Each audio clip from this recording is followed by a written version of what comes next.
The Civic Si and the loaded up hybrid Civic are the same price, so we're going to find out which one is the better buy. I'll include a link to the Stockton 12 Honda's website in the description down below. They're providing us with both these cars. I'll also include a link to my car buying guide. Let's get right into it.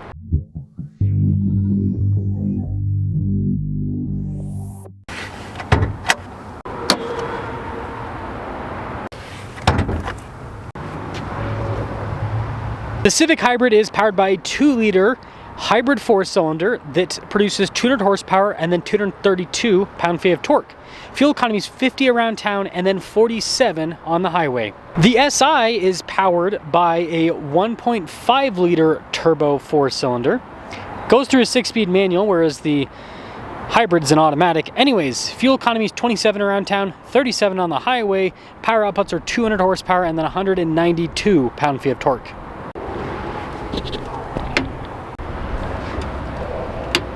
I'm trying to hit 500,000 subscribers before the end of the year. I'd really appreciate it if you'd help me out with that. When it comes to the front end, there's not really a whole lot of difference. You can see the hybrid versus the SI front end looks pretty much identical. The SI actually has more exposed plastic, but then it's got the SI badge, so kind of more premium in a way, but also less premium in another way. They actually have the same size of tire and wheel, so 235 by 40 by 18 with the hybrid, and that is the same with the SI. Now the SI wheel is darker in coloration and kind of looks a little bit sportier. Actually has the SI logo on the outside, whereas with the hybrid you've got kind of more of a luxury look. Now the bodywork at the bottom of the hybrid is kind of more flush, whereas the SI actually has this kind of little side skirt setup.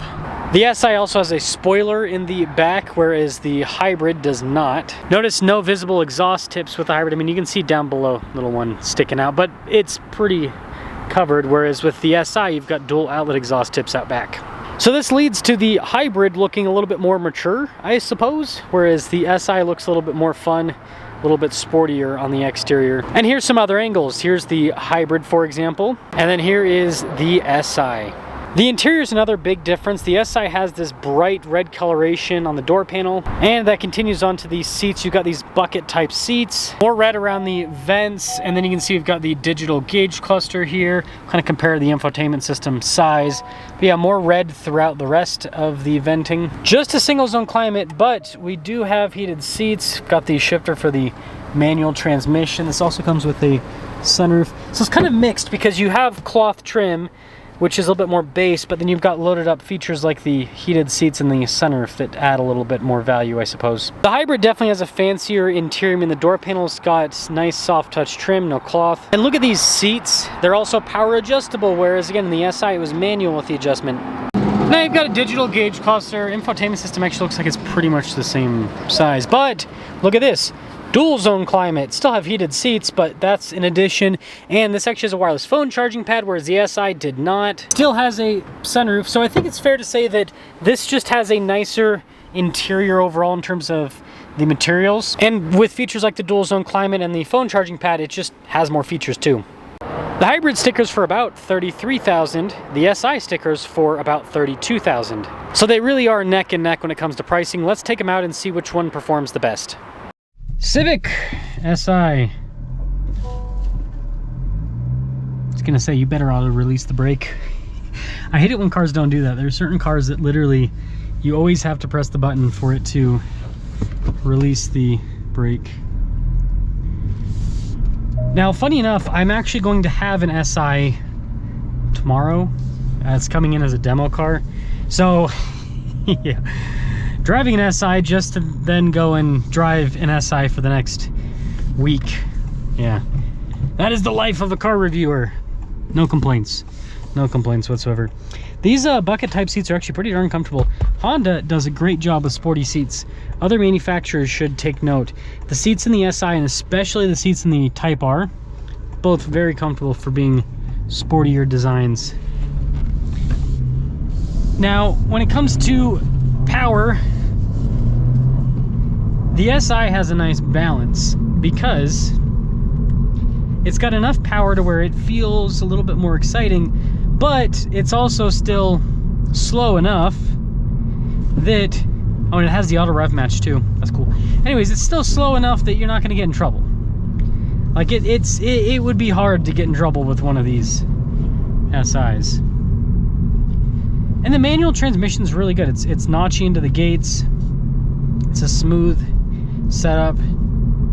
I think Honda, we'll see. I'm guessing Honda still has issues with the whole rev hang thing when you are going into it a little bit more. But we'll see if that's changed at all for 2026.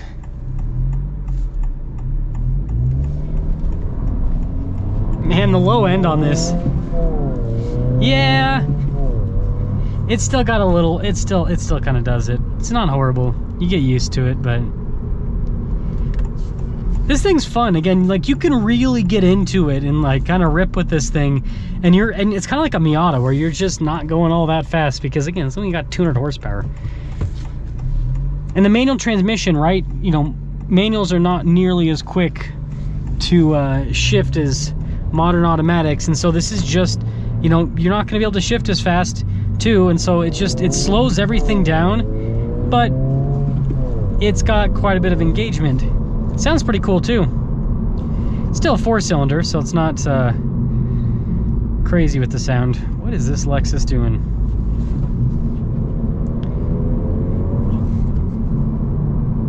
Yeah, smooth drive. Very, very smooth. I really do like how this performs. It's quite fun, if you ask me.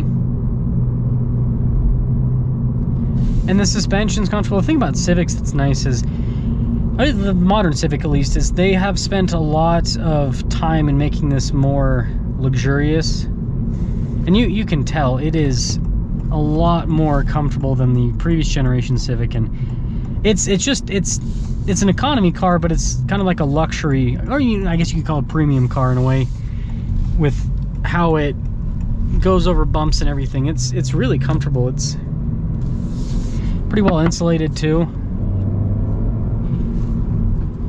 So great daily driver. But yeah, the SI is kind of an interesting place because,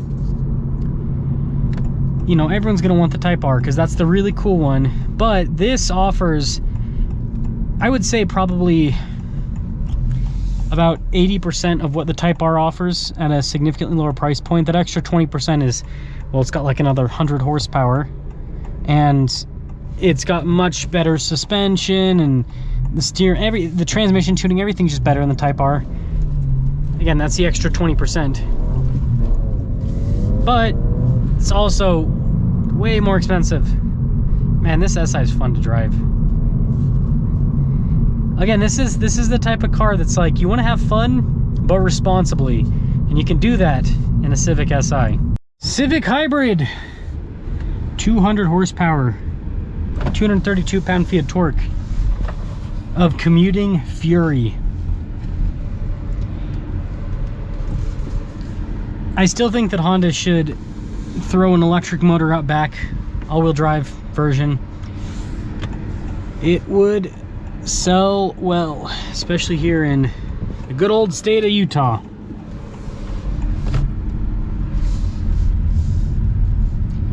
I will say, seats in the steering wheel getting into this today, lava. This all black interior is definitely hot, and there's no cooled seat function. Something else that I think Honda needs to put in more cars is cooled seats, like the, you know, the luxury versions like this. This handles quite well. Power delivery is rock solid. And with these paddles, I can actually do the regen. So, boom, EV mode pretty quick there. But yeah, I mean, it's not like a true one pedal like an EV, but it's kind of like a nice in-between where I do get some braking management with the regen system, and so you don't have to use the brakes as much yourself. Definitely a nice setup. Very smooth too with the actuation.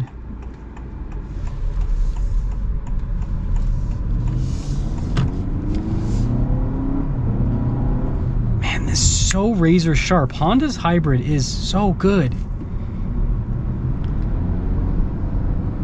You can tell that they have the EV power filling the torque gaps between the transitions with the transmission. And so it's just, look at this. Boom! Like, there's no power loss. There's no power loss. Thank the Acura NSX for that. It's such a cool setup. Like, it's hard, like, you have to drive one of these to be able to understand what I'm talking about. Once you drive one of these, then you'll be like, yeah, that's cool. Because it is. It's really, really cool. And this is comfortable. This is a cruiser.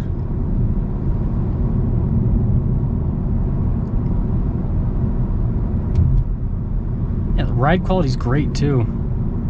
This is a nice car. Street race this Subaru Outback. Boop, boop, boop, boop. They don't know we're racing, but that's okay. We're gonna beat them.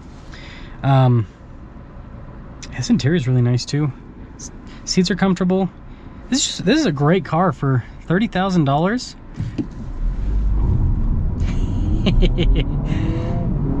Couldn't get traction for a second there. Man, this thing is quick. This thing is quick. What a car. What a car.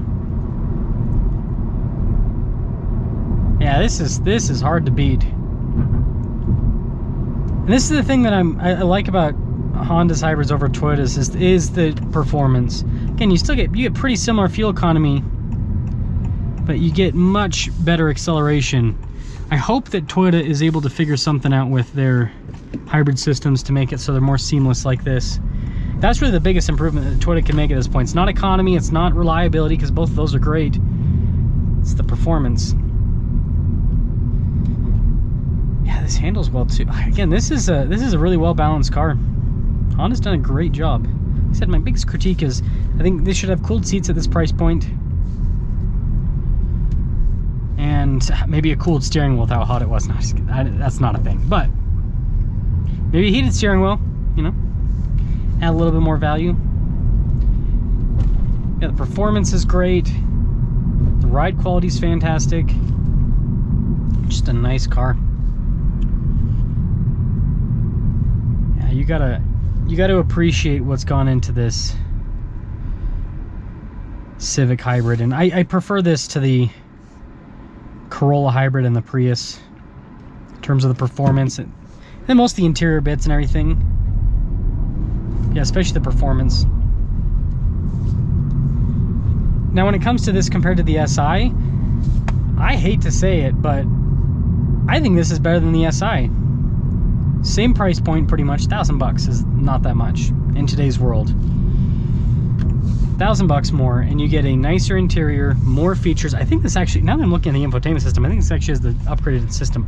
I need to go back in that SI and double check, but I think this, yeah, it looks like this has the nicer setup. Anyways, by the way, you get more features for about the same amount of money, and I just drove the SI and the manual's great. Don't get me wrong, like, it's fun, not necessary. Like, you don't need a manual, and I mean, this thing, you get way better gas mileage. Yeah, if you get one of these instead of the SI, I think it's a great move. I don't think it's a bad move at all. I know that some people are like, oh, you just gotta get the sportier, cooler car. It's like, I think if you had the money, like, really, like, the one that is like amazing is the Type R. But yeah, when you're looking at just the SI, yeah, this thing right here is just better.